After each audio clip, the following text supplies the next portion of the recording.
तृतीय स्कंध षोडश अध्याय।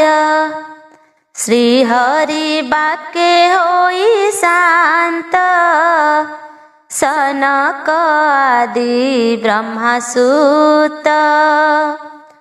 द्वारपालंकु दयाचित, षोडश अध्याय चरित। ब्रह्मा उवाच एमन्ते मुनिंक वचन, शुणि सन्तोष भगवान। मुनिंक मुख चाहि भणी, मंजू कोमल शुभवाणी। श्री भगवान उवाच जय विजय बेनिभ्राते, मो द्वारे थान्ति अविरते। मो पारिषद बेनिजने, द्वारे खटन्ति मो भुवने।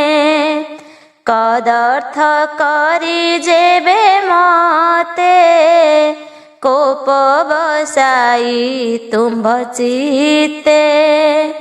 जे ब्रह्मदंड ए पाइले, अन्यथा नोहे कहा बोले।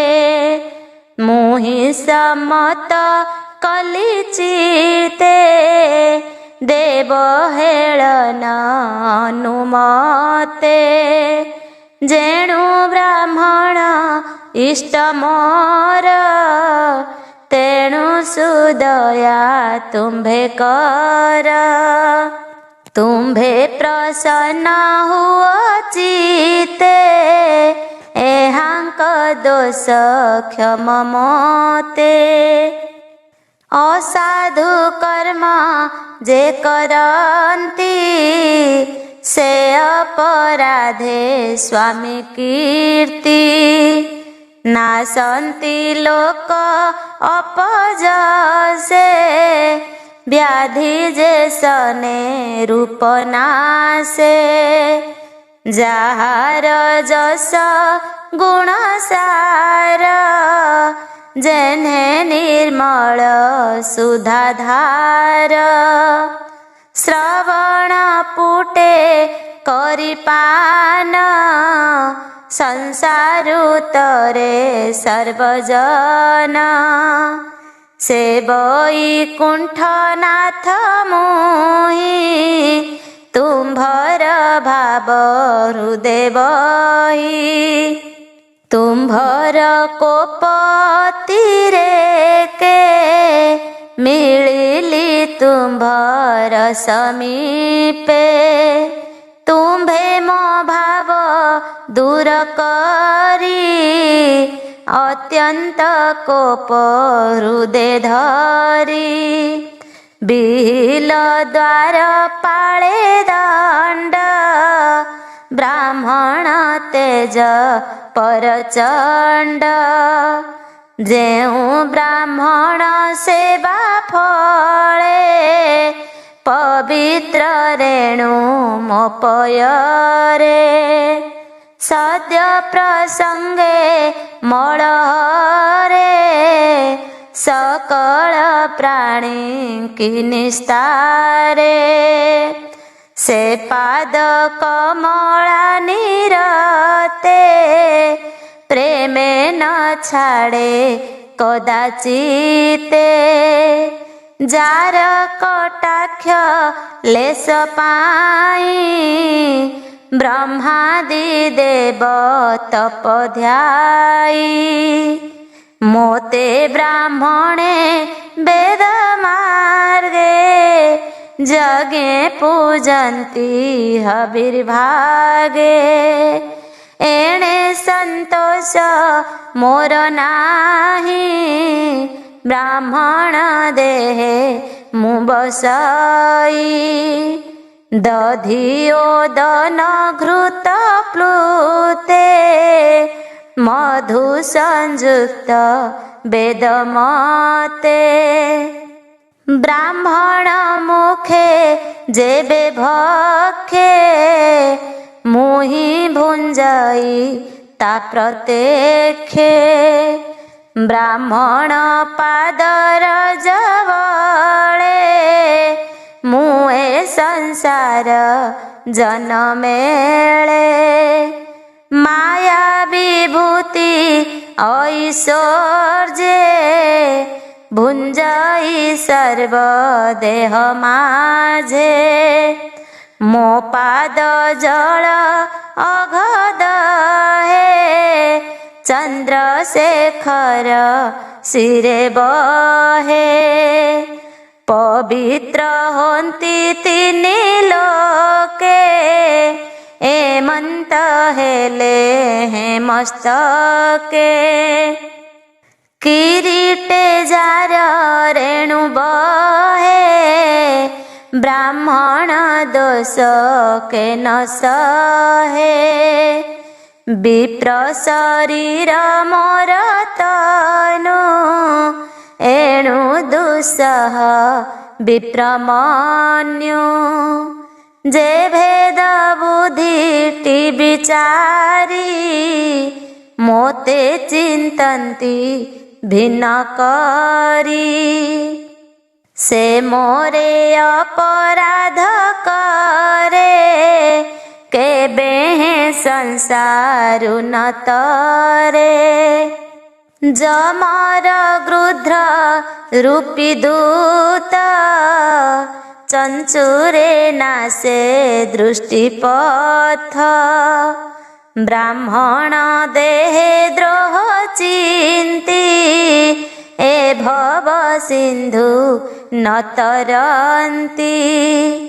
विप्र भक्ति तेज नित्य भ्रमन्ति घोर माया पथे ब्राह्मण क्रोध कले चिते जे शांत करे यथोचिते से बेगे भव नदी तरे ए भावे मोते बस करे कटु भाषण ब्राह्मणर शुणी संतोष जेहु नर पुत्रर प्राय करे स्नेह ता बसीभूत मोर देह विप्र भक्ति रे मो संतोष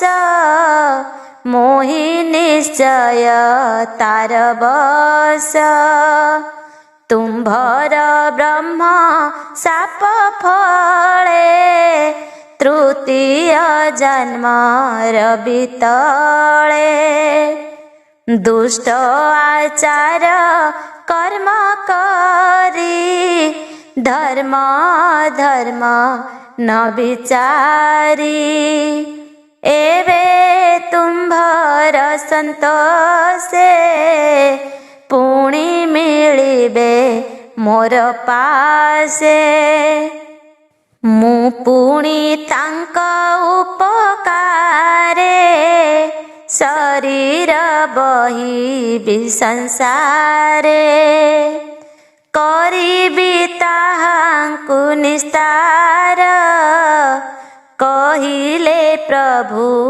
चक्रधर ब्रह्मा उवाच एमंत कृष्ण मंजुवाणी संतोष विप्र बरे शुणी विष्णुर भक्ति हृदय बही बोलन्ति शिरे कर देई ऋषयौचु भो देव देव लक्ष्मीपति आम्भे न जाणु तोर गति आम्भंकु अनुग्रह करी जाहा बोइलु नर हरि ब्रह्मण्य देवत महिमा तो गति न जानन्ति ब्रह्मा तु पुणी देव विप्रंकर आत्मा सुहृद शक्तिधर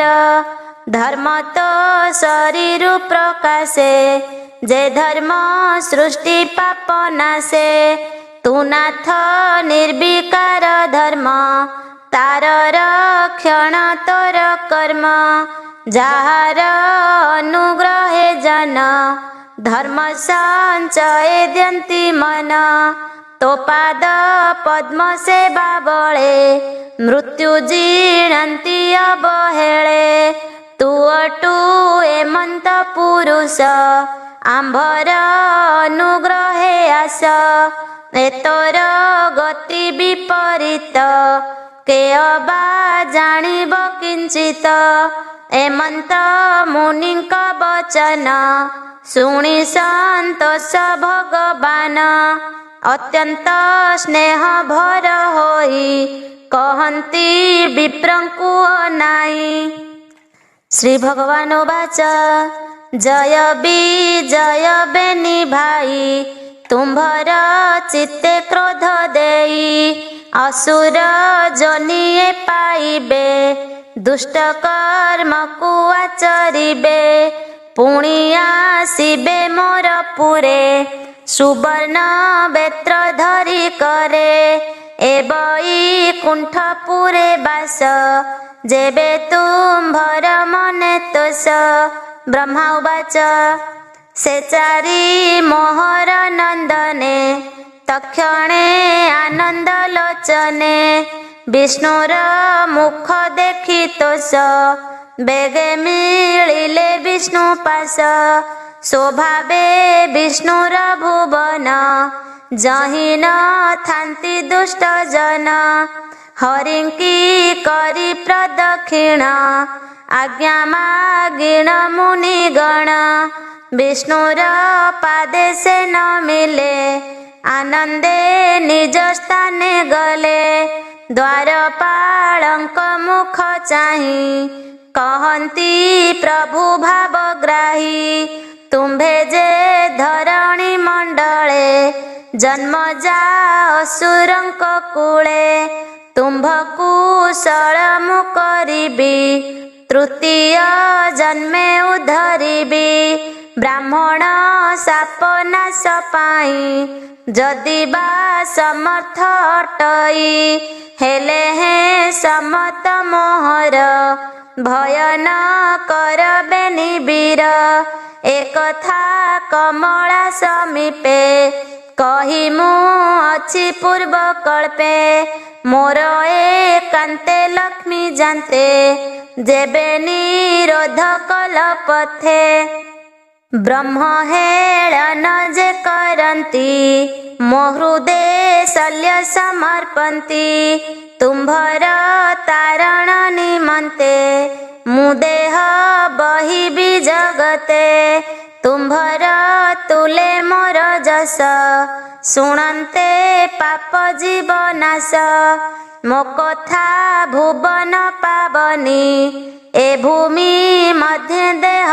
घेनी करिबे श्रवण कीर्तन शुणी तरिबे सर्वजन एमंत द्वारपाळे कही निज भुवने भावग्राही बसिले कमलार मेळे आवृत विमान संकुले सर्व ऐश्वर्य तुले हरि निज भुवने विजे करी से द्वार पाळबेनि भाई भाळंती दश दिग चाहि तक्षणे अधर सुखिला आत्मारु विष्णु तेज गला दुस्तर ब्रह्म सापु करी बेगे होइले हत सिरी तक्षणे हत गर्भ होई अधोबदने बेनि भाई विष्णुर भुवनु पड़न्ते हाहास बद शून्य पथे सेबेनी वीर एहि भावे तक्षणे पशिदिति गर्भे कश्यप बीर्ज आश्रे करी एणु भुवन लोके डरी सेबेनी असुरंक तेज ତୁମ୍ଭଙ୍କୁ କରିଛି ନିସ୍ତେଜ ସେବେନି ଭାଇଙ୍କର ଦର୍ପେ ତିନି ଭୁବନ ଦିଶ କମ୍ପେ ଏଥକୁ ନାହିଁ ପ୍ରତିକାର ତ୍ରାହି କରିବେ ଚକ୍ରଧର ଯେ ବିଶ୍ୱ ସୃଷ୍ଟିର କାରଣ ଅନାଦି ପ୍ରଭୁ ନାରାୟଣ ତା ମାୟା ନ ଜାଣନ୍ତି କେହି ସଂସାର ମଧ୍ୟ ଦେହ ବହି ଆମ୍ଭେ ସକଳ ଦେବ ଗଣେ ଆଶ୍ରୟ କରୁ ଭୃତ୍ୟପଣେ ଏ ଘୋର ଭୟ ହିଁ ଆମ୍ଭର ଖଣ୍ଡିବେ ପ୍ରଭୁ ଚକ୍ରଧର ଏମନ୍ତେ ଦେବଗଣ ମଧ୍ୟେ ବିଧାତା କହିଲେ ଆନନ୍ଦେ ସେ ହରି ଚରଣ କମଳେ ସୁଜନେ ଚିନ୍ତ ହେ ନିଶ୍ଚଳେ ସେ ହରି ବ୍ରାହ୍ମଣ ବଚଳ କରୁଣା ସିନ୍ଧୁ ଆଦିମୂଳ ତାହାଙ୍କ ଚରଣ ପଙ୍କଜେ ବ୍ରାହ୍ମଣ ଜଗନ୍ନାଥ ଭଜେ। इति श्रीमद्भागवते महापुराणे पारमहंस्यां संहितायां तृतीय स्कन्धे जय विजय शापवर्णनं नाम षोडशोऽध्याय।